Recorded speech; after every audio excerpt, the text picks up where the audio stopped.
Tinokukwazisai muri yeZimbabwe kusangana kwatiri kuita nhasi rimwe zuva. Rangu zita ndinonzi Andrew Neshamba.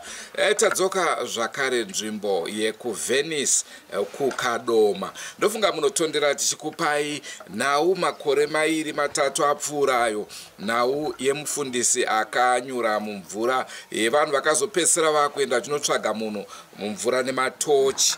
Ndofunga munoitondera nhau iyoyo. Ndo nzvimbo yatiri zvakare. Nhasi unoka tauya nechiitiko chemwana komana hanza 12 years asiri kuonekwa kuti akaenda nekupi. Pari zvino akuda kutokwanisa 6 months mwana asiri kuzikanwa kunzi ari kupi. Ndo nhau yatisvitsa kuno zuva ranhasi. Naizvozvoka takadanwa nevakasiyana siyana tichizviona online kuti kune mwana asiri kuonekwa. Zvikanzi veDrumas Media ndimi munosakura nekuzunza. Tokumbira musvike nzvimbo iyi. Ndosaka zuva ranhasi tiri pano. Senguva dzese muri yeZimbabwe tinokurudzirai kusubscribe kuDrumas Media.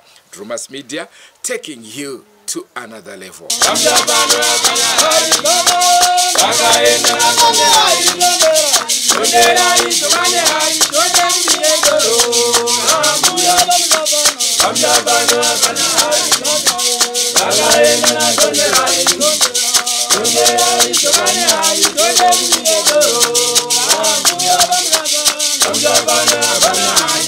Ndinonzi Mai Charity. Ana kuti Messi Maturu remasendeke. Ndogara kuno kuVenice Farm Kadoma. Ndine muzukuru akashayikwa kwemwedzi yakati kuti yava kusvika ku5 months. Mwananga ane 12 years. Ainzi Junior Langton Muguti. Ndakagara naye kwamakore akawanda kubva mai vake vari vapenyu. Mai vake nababa vake vasati varambana. Vakazorambana mai vake nababa vake. Ndikasara ndine vana pano. Mai vake vachienda kwavakaenda kubasa kunoshanda. Mai vake vachizoshayika gore rapera mana January. Baba vake vakanzi nehama dzangu torai vana. Vakati vana handitori, ndovasiya vachengetwa nambuya vavo, ndichavachengeta vari ipapo. Zveshuwa takanga tichibetserana saizvozvo. Ini ndikaona ndaperegwa ndaigona kupinda mudanga ndotora chimhuri ndotengesa kana mbudzi kuti vana vomwana wangu vawane chikafu. Kana iye azowanawo ndasingamufofi kuti fofa yokuti uya nechikafu. Iye paanenge azowanira nepesi yake ndo paizowirawo. Auya nechikafu kudaro vana ndosapota vana. Asi nguva zhinji ndinda kugara navana. Vanga vari vaviri Junior Langton nezvanzi yake inonzi Kayla Muguti. Ndakagara navo nguva yakareba vana. Saka ini mukomana womombe ndinaye. Vana vakangoti iri weekend rimwe zuva vakatoda kuenda kumombe. Sekuru regai kuenda kumombe mumbozorora. Vana vanobva vaenda kumombe. Ndakazoona umwe akudzoka ari oga chisekuru chake chinonzi Mandla. Ndakazoona chaakudzoka chega. Ndikati ko muzukuru aripi zvauri kuuya wega. Akati Junior abva pandanda ndiri kudhara. Ndatofunga kuti pamwe adzoka kuno kana kuti kune kwaaenda. Nokuti anga kungoti akati sumukei ogara akasumuka ogara achita kunge munhu akuvaviwa. Ndikati ade wanga waziva nguva iyoyo wadi wangosumudza wauya naye. Kana kuti wamuti atidzokei kumba. Akati aramba ati kumba atidzokei. Saka nguva yazongobva pandiri aita kunge ari kunodzora mombe. Mombe payadzoka kwakuna Mandla. Junior uya anobva atoinda ana kuzoona takaenda nokupi. Nguva iyoyo ndobva ndatanga kutofonera baba wake. Ndobva ndafonera baba wake kuti mwana aenda kumombe asana kudzoka. Baba wake anobva ati mama kuchakachena imbomira ipa mwana anouya. nokubva ndagara nobva vazofona kuti auya here ndikati haana. Naine yakazochaya manheru vatouya. Nguva yavakauya vakatowana manext door angu atopinda mudondo kuti vanotarisa kuti mwana afamba sei. Vachindobatana nevanhu vaya vachienda navo kunotsvaga mumbezi, kunotsvaga mwana uya kwarasikira kumombe. Kuzosvika kumatutu nobva vadzoka vachiti tashayiwa asi tsoka dzake hadzina kuratidza kuti dzaenda kudhamu. Kune dhamu saidhi ravafudzira kune dhamu. Pamwe pane paapinda mukati mukomboni tozotsvaga mangwana. Saka ini semunhu hana yangu yakanga yakutorova kuti mwana wayo hasidaro chii. Ndakandawo munhu anga akungochema vakati musachema mama mwana anodi anowanikwa. Ndobva taparadzana paya vachindovata ini chipinda mumba ndichivata. Chifumi chamangwana vachibva vamuka vachitouya nevanhu vakava vatovepo pamba vatozara vekukomboni. Vakati handitobatsirana kutsvaga. Ivo vachisvikawo. Vasvika kudaro vachibva vatoenda nevanhu kusango kunotsvaga kuya. Sezvo ndiri munhu asingafambi nenyaya yemakumbo ndakangosara ndiri pamba. Nguva dzasvika kuma12 masikati vandafona ndikati baba Junior munombonzwa here mainformation wopamuri kufamba. Vakati ina handina chandanzwa mama asi ndatodzokera kukadoma kurimuka. Kune munhu wangu wandadzokera ari kukadoma uko. Ndawana munhu wangu avata. Munhu iyeye wanditi asamutsiwa ndichazotaura naye kana amuka. Kana munhu iyeye amuka ndopa achazotaura dare racho. Kana ataura ndichazokuudzai. Ndikati hazvina kushata. Ndobva ndaswera ndakangomirira ndichiti ndichazonzwa foni yotaura kuti munhu uya wati chii. Handina kuziva kuti anga ari munhu wavo wei. Ndobva ndavata ndobva tamuka. Ava mangwana mai vake vachibva vasvika kuseni nomukoma wake. Ndikati koma uya ko baba Junior varipi? Kana baba Junior vakatovata vachienda kwaMutare avapo. Vakaenda kwaMutare zuro kubasa. Saka hama dzanga dzazara pano kubva kuvarume vangu vana vatete vana mai guru vanga vari pano. Vatouya kuzoti tibetserane kutsvaga mwana. Tose takaunganidzwa nomukoma wake akati musazvishupa kutsvaga mwana uyu. Nauye mwana iyi haitodi vanhu vanochema. Nokuti haana kufa mwana achemwi kana mumunda aitopinda mumunda musakure. Kwedu kune chivanhu chakati wandei. Unogona kuona kwedu atogwa nechivanhu. Nokuti pamashure apo takatombofamba tikanzi zvoni chengetai vana. Isu takati tochengeta vana vedu vaenda kumvura vaitenda vakabereka vana. Kata mukadai makandiudzawo zvandakachengetawo mwana. Zvikanzi chivanhu. Hapana chimwe chinhu chakonzeresa mwana uyu. Mombe dzokwedu dzakatomboenda dzikarova dzikazotoya dzava nevana. Umwe akambobva ziso rikarembera kudai rikatozobikigwa doro rikagadziriswa. Saka kumusha kwedu kune chivanhu. Ndobva ndati alright. Vana mai guru nana vatete vaya ndobva vatosumukawo vachibva vadzokera. Ndobva ndasara paya. Saka vanga vangoti pavanenge vafunga kuuya vouya vana baba vacho. Tikati tifambe tose vanoti mbotimirirai. Pane zvatiri kumbogadzirisa. Plus imiitai zvenyu seta zvedu.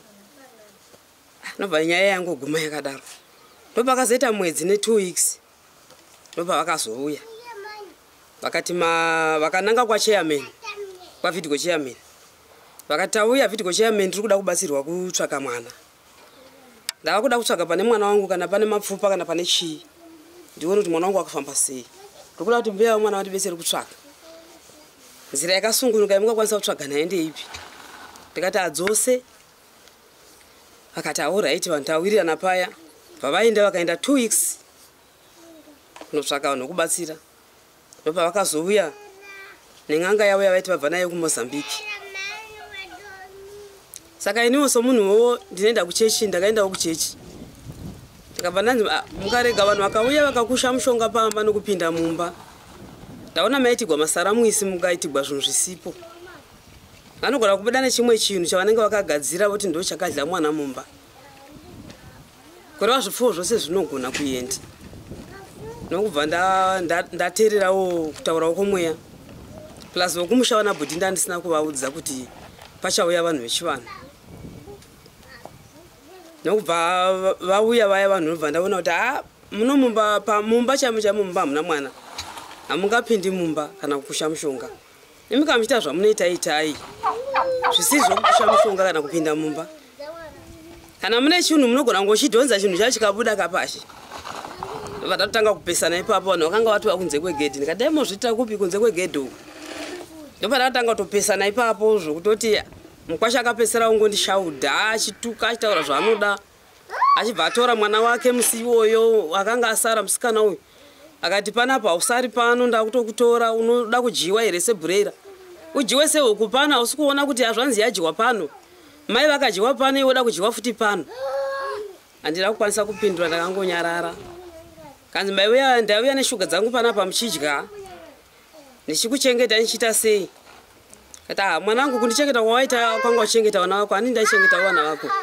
Iwo kwanga uchengeta wana wako. Asi mashoko makuru akataurika ipapo akapedza vakasumuka vakaenda. Ndingangoti apa ndopa ndomboti mirei. Vamboenda vakamboti mirei vaenda kudaro. Ndobva pazouya n'anga. Takazoenda ku n'anga yakauya nani? Takazoenda kwa Chifingezi kuChegutu. Taenda kwa Chifingezi kuChegutu kuno report. Isu tichinda iye achiindawo mukwasha. Tipatadanwa tese ikoko. Ndobva ndasvika ndikataurawo ndichiti handirambi kuti mwana atsvakwe. Chandiri kuda ndechekuti pauye munhu asingazivi mukwasha asingazivini. Ndobva tapiwa n'anga iyoyo. Yainzi vachirasha ibva kugokwe. Vachirasha vakauya vakaita basa ravo vakaita zvavakaita. Vakaisa gilazi ravo vakati vaisa gilazi padhoo apo. Vaiona vakaona zvavakaona zvichinyogwa pasi. Zvanyogwa pasi kudaro vakwasha vakazviramba vakati hapana chataona. Ndobva vatotanga kupesana chirasha. Kusvika chirasha aenda. Asi chirasha akanga ati inini handisi kuenda ndiri kuda kuti ndinotora vamwe vanozondibatsira dare. Ndipe hembe yemwana nevhure pano kana todzoka toya tichipendera dare. Asi kana ndava kuuya handichadi ava vave pano. Ndiri kuda verudzi. Hama dzemwana ndozandava kuda kuti hake mhepo yemwana itaure kuti mwana akafamba sei. Saka nguva yese ina takangomira kuti ndichaona vanhu vodzoka nachirasha uya kuti dare rizopenderwa. Dare riya nobva razokona. Tagara ndopa akazouya kwasha rega.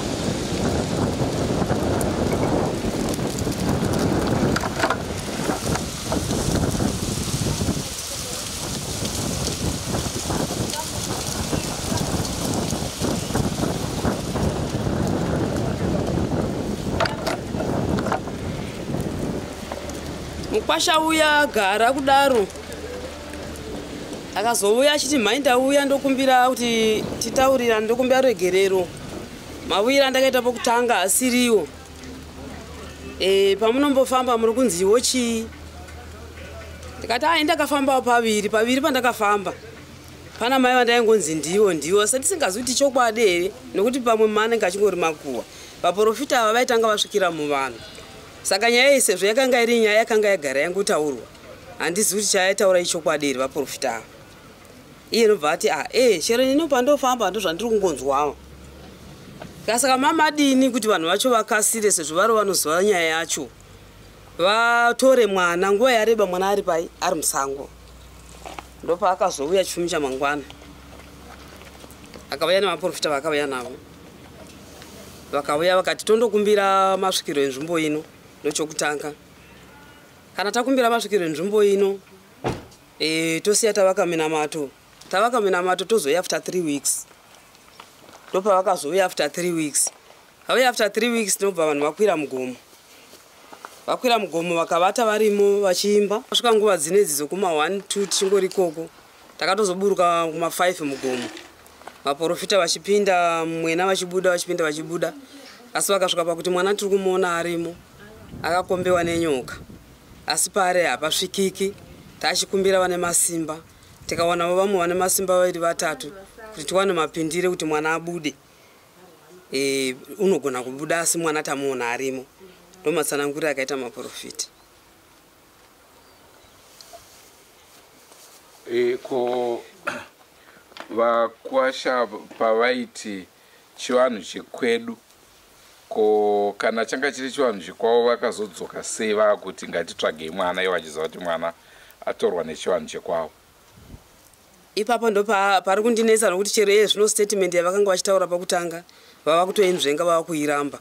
Vava kuti takati chiti isusu mwana atogwa akakomberedzwa nechivanhu chokwedu. Asi matsananguriro avakanga vachiita neavava kuita izvino asiyana. Vari kuratidza kuti vanhu vava kutonzvenga statement yavakataura pakutanga. Saka zvichireva kuti patsanangudzo dzainyanya kubatwa ndedzekuti chii nevese vai kuti tisingatarise hedu mapostori akazotaura pekupedzisira kuti mwana akakombwa, vamwe vaitiwo chii? Ini pandakatanga kuenda ndakatumwa mukwasha akanga auya kutozowa nhau iyi achiti zvafamba sei. Ndikati amboniperekedza ndine paBF ndimbondonzwa tsananguro dzemwana. Sezvo ivo vakanga vati imi itai zvenyu isi toita zvedu. Ndobva ndaenda pana madzibaba vari paBF. Vakasvika vachiti mwana nhau yake ichida baba vake varipo. Ndai munoshandisa munamato wandavaka ndokuti abatwe tsoka. Asi vakavatotsanangura zvose zvokuti ndaona mwana, ndaona kune vanhu vazere musango. Ndikati chokwadi. Zvakanzi mwana akabuda nemwombe haana kudzoka. Ndikati chokwadi. Kanzi nhau iyi inoda baba vake varipo. Hapana dare randingapatsanura imimi kwamuri baba vacho vasipo. Imi ndai mungonovaka munamato. Mosunga hembe yake mumaka munamato kuti kana pane kwaanoda kuenda kure asaenda kure. Ndipo ndakangoguma kufamba ipapo. Ndikazofamba kune vava vakanga vauyawo muno. Nanhasi muprofita wacho ndiye ari kuti ndakabata dare ari muno. Akatsanangura achiti kuna mai vari muno. Ndova ndiri kuona ruoko rwavo pakati penhau iyi. Ndomafambira ndakaita. Saka iye mukwasha achiuya vachitaura kwandiri. Akatondirekodha musiwo wechotaura naye. Ndikati ndiri kutaura mataurire, ini ndiri kutotaura zvandakafamba ndikanzwa. Iwe ukataurawo zvawakafamba ukanzwa tikazvisanganisa. Takati vanhu vakanga vachitaurirana nhau iyi. Asi izvezvo muchiri kukurukura inyi nemukwasha? Handina hurukuro naye. Handichina hurukuro dzakawanda naye.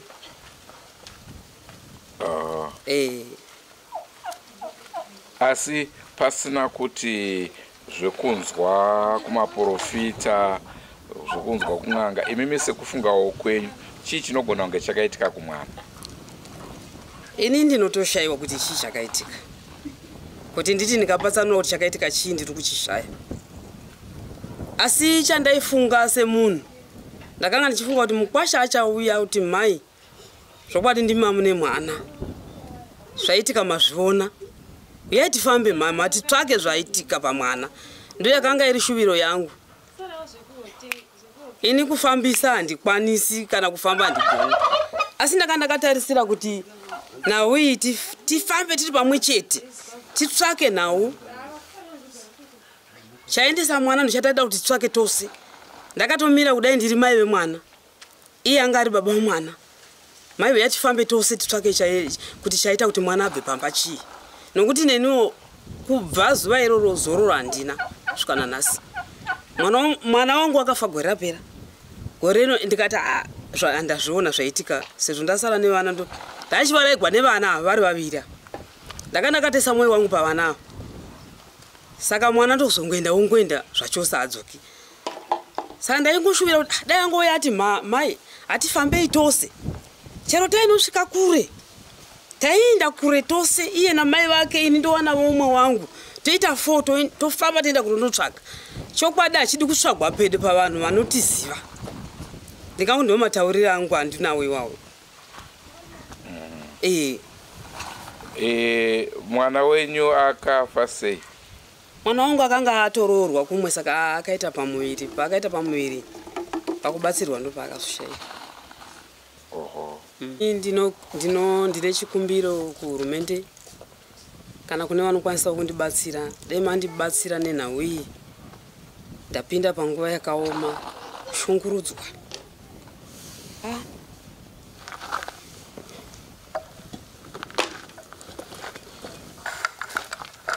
Makadii muri Zimbabwe. Ini zita rangu ndonzi Clement Chingumba. Ndini village chairman wenzvimbo inonzi section B1 ku Venice Farm kukadoma. Ndikutaura pano nevatori venhau nyaya dziri kuitika mukati menzvimbo yatigere, nzvimbo yeVenice Farm kusection B1. Mune zviitiko zvakawanda zvikuitika mukati menzvimbo yedu zvinokashamadza zvakaita sezvekushayikwa kwevanhu, vana nezvimwe zvinhu. Tine madhamu anokwana kuita 4 ane njodzi dzekushayikwa kwevanhu zvisinganzwisisike, asi vanhu vanenge vachikwanisa kuzotsvagwa nevanotsvaga vachizovawana. Vanhu avawanikwa but kupinda kwavo mvura nemashayikiro avo hazvinzwisisiki. Tine murumezve akashayika munzvimbo yatigere anonzi Baba Obey. Akangotsakatika nanhasi haasi kutozikana kuti ari papi. Kusvikira iko zvinozvi ndofunga kuma 10 years asingaoneke munhu iyeye. Then tabva ipapo tine chiitiko chakaitika mukati menzvimbo inofuta yatigere chenyuchi dzakafamba door to door mimisha yatigere muno musection B1. Dzichiti dzakapinda dzasingarume vanhu nyuchi idzi dzaingopindawo mumba, dzakapinda mumba dzobudawo nenguva yadzo dzinenge dzichida dzozoenda panext zvopera zvakadaro. Muno dzakafamba misha inokwana kuita 15. Dzadaro pane mbudzi yaifamba nemakudo. Mbudzi yaifamba nemakudo mukati menzvimbo yatigere iyoyi. Mbudzi yaiti kana isu kuziva kwatinoita tichikura, mbudzi yakapinda pane makudo inodyiwa nemakudo, hairarami. But mbudzi iyi yaiti kana vanhu mauda kuenda kune makudo kuye, makudo aifamba akaita inonzi cow formation yekukavha mbudzi iye kuti isawane chinoitora kusvikira yagara nayo kumakudo. Saka gare ihadzi. Saka mbudzi iyi yakazosvika pakusvikirwawo nevatori venhau vana Robert Chafumanei, vakatomboitawo nezvayo, vakambotorawo mavhidhiyo, vakaita zvavakaita kusvikirawo mumwe surprise vanonzi vaMatereke vainstructor vashandi wavo kuti mbudzi yapedza nyemba dzangu nebhini dzangu nezvirimwa zvangu, chipfurai nepfuti. Ndobva vaipfura nepfuti, mbudzi iye ikafa. Mbudzi iye yafa, vaMatereke vaya vanazorarama nguva yakareba. VaMatereke vakabva vazotisiya. Gare pane chiitiko chabva kuitika mukati menzvimbo yatigere chinosuwisa zvikuru, chekushayikwa kwemwana anonzi Langton Junior. Mwana uyu aigara nambuya vake, mai vake vakashaya gore rakapera, vanonzi Charity. Vakashaya gore rakapera mai vake. Iye mwana uyu atumwa kumombe nambuya vake. Takanzwa kuti mwana haana kuzodzoka kumba mushure mekunge ainodzora mombe. Vamwe vacho vana tavabvunza nezvenyaya iyi vaifudza nawo mombe. Vakati Langton pataitaura naye nyaya airatidza kuti munhu asiri kunyatsowirirana nevamwe pakutaura nepakugara sezvaanosiita mazuva ese. Zvinonzi akazongobuda achita kunotina mombe yake. Abuda achita kunotina mombe yake, mombe ndiye akaonekwa achidzoka, iye haana kudzoka. Saka zvadaro vabereki vakapinda munzvimbo vachitsvaga mwana amanheru kuti mwana haasi kuonekwa. Vatsvaga mwana vadzoka, tati gare mwana tamushaya. Vabereki vacho vakaendesa ripoti kumapurisa. Vaendesa ripoti kumapurisa yekuti hatisi kuona mwana akamira akadai. Ndobva paita chiitiko chekuti vabereki vemwana vekwababa nevekwamai vakazotishedzawo isusu senharaunda. Vakati chiuyai kuno kuimimise komiti yevillage. Ndakauya pano pamusha patiri pano neutungamiriri hwevillage. Tasvika pano neutungamiriri hwevillage. Takavabvunza zvavatishedzera. Vakati takushedzai takabatana tiri mafamilies maviri kuti tizivisane kuti toda kutsvaga mwana asiri kuonekwa. Saka isusu tichatsvaga nzira dzedu dzatichatsvaga nadzo mwana. Imimi kana munadzo, mune n'anga kana muprofita kana kurota, muchikwanisa kuziva kuti munhu anogona kutibatsira kuti tikwanise kuwana mwana, makasununguka. Vekwamai makasununguka, vekwababa takasununguka, imimi takasununguka. Ndizvo zvatakushedzerai. Isusu takuenda. Gare pasina mwedzi vakazouya vekwababa vachiti iwo vawana vanhu vavo, vanhu vavawanawo. Since vanga vatisira shoko rokuti tsvagaiwo nepamunogona. Vakauya nevanhu vaviri, mumwe hanzi anonzi Madzibaba Mostage nemumwe anonzi Sekuru hanzi Kanengo, hanzi anobva kuMozambique. Vasvika pano, vabereki vanoberekawo mbuya, vanobereka Junior mai, vakatiwo no isusu kuti muitire chivanhu chenyu pano pamusha, vekwedu havasi kutendera kuti muitire mogona kuita henyu chivanhu chenyu chamuda kuita muri kunze kwegedhi. saka vari papo vakabereki vaviri ava vakaratidza kusanzwisisana pamusoro penyaya iyi. Ndokubva pazoita nyaya yekuti nyaya iyi vabereki vemwana vakazonzi vaendesana kwamambo Ngezi kuChegutu. Vasvika ikoko vanonzi vakaitisana nyaya dzavo dzavakaita ndobva vapiwa munhu ainzi ndiye anogona. Vanhu vakauya nemunhu uye ainzi anokwanisa kubatsira kuti mwana aoneke. Akauya nejira rake reblue akabika porridge pano pamusha patiri pano. Abika porridge iri neniwo sachairman ndakatodyawo porridge racho iroro. Ini chandakaona nechekuti ndakadhakwa neporridge iri raidhaka. Pakaiswa mucheka padhori rapo, paiswa mucheka weblue waingoiswa mvura. Isu hapana chataiona. Vanhu mumwe aingoti ndaona chakati, mumwe aiti ndikuona mwana akafa, mumwe akuti ndikuona mwana ari padombo, mumwe achiti ndikuona zvakati zvakasiyana siyana. Vision dzaibuda ipapo hadzina kukwanisa kuti dzitipe outcome yekuti tizive kuti mwana ari papi. Saka zvadaro mhuri yeZimbabwe nyaya iyi kuramba ichingotishungurudza. Vanhu havana kuzonyatso kuwirirana zvikari nemunhu uye wangatapiwa naMambo Ngezi, akabva azodzokera akaenda. Gare gare ndakabva ndazogamuchira futi shoko rokuti vanhu havaendesana kumatare kunonzi hanzi kwaHeadman Gonye. Isusu mukati menzvimbo yatigere mumaresettlement area hatina kuudzwa kuti muna ashena DA akati kana maana chief ndichakuzivisai, but pane mamwe machief vanogadza nawo nevanhu vavo vanoti masabhuku zvisingazikanwi nenharaunda. Ivavo vanonzi vakasamona mai Charity nevekwaMuguti vanova baba vemwana vakaenda kwamambo hanzi kwaHeadman Gonye. Vasvika ikoko ini ndine mavideos acho wandainzwa nyaya ichitaurwa. Pane nyaya inotikachamadza papo inotaura pane vamwe vanotaura vanonzi vamatake vanoti ivo ndivo vakapedzisira kutaura naLangton Junior. Pakutaura kwavaita ndichitarisawo video yacho vaiti ndini ndakapedzisira kutaura naLangton Junior, ndakamudirecta kuti unofanira kuti ufambe wakadai, kuti unotsvaga mombe dzako dziri kwamaisandamo.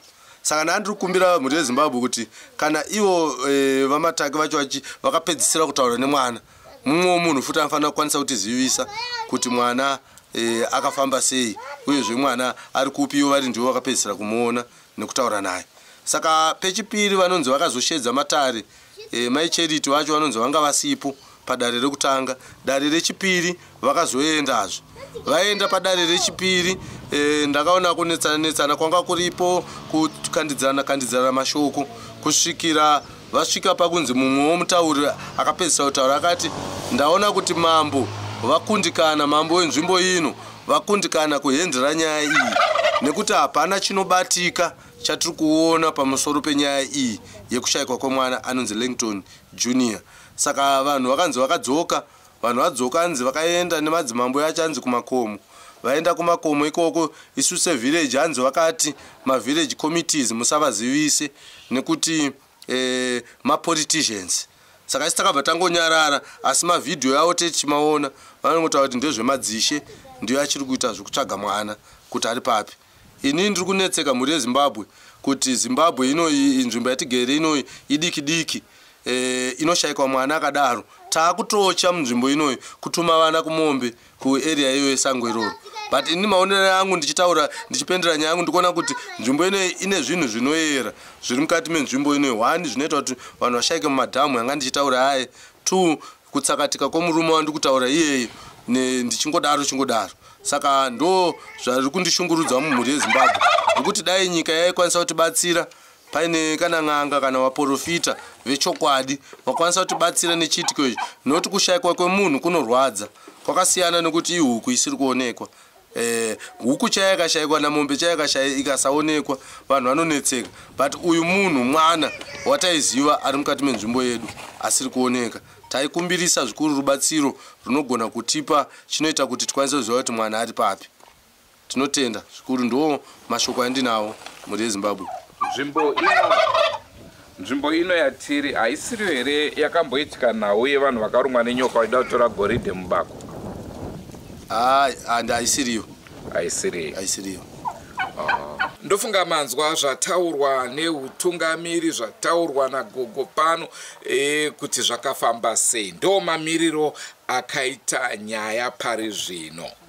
Naizvozvo munotiziva kana vachinge vatitendera toita zvatakaita kwamutoko zviya. Village yese inounganidzwa, vanhu vombotanga vadanwa nemazita kuti iwe wakaita zvakati, wakaita zvakati. Kana mwana uyu akatorwa nemunhu, zvinoreva kuti tichange tichiudzwa nana sekuru kuti zvakafamba sei. Kana chiri chivanhu chakaitika, tinenge tichiudzwa zvakare kuti aiwa apa pane chivanhu, uyezve toona kuti kana chiri chivanhu zvoitwa sei kuti mwana komana ange achidzoka kumusha. Rangu zita ndinonzi Andrew Neshamba, ndinovimba mafadzwa nechirongwa asi chinosuwisa chatakupai zuva ranhasi. Kasangana imune zvimwe zvirongwa zvaticharamba tichikupai, but don't forget to subscribe to Drumas Media. Drumas Media, taking you to another level. Goodbye my friends, goodbye my friends, wakamboonana tichazoonana nerimwe zuva hama dzangu. Goodbye my friends, goodbye my friends, wakamboonana tichazoonana nerimwe zuva hama dzangu. Ini ndokwenda kubasa kwangu, iwe makiwe mkaranga,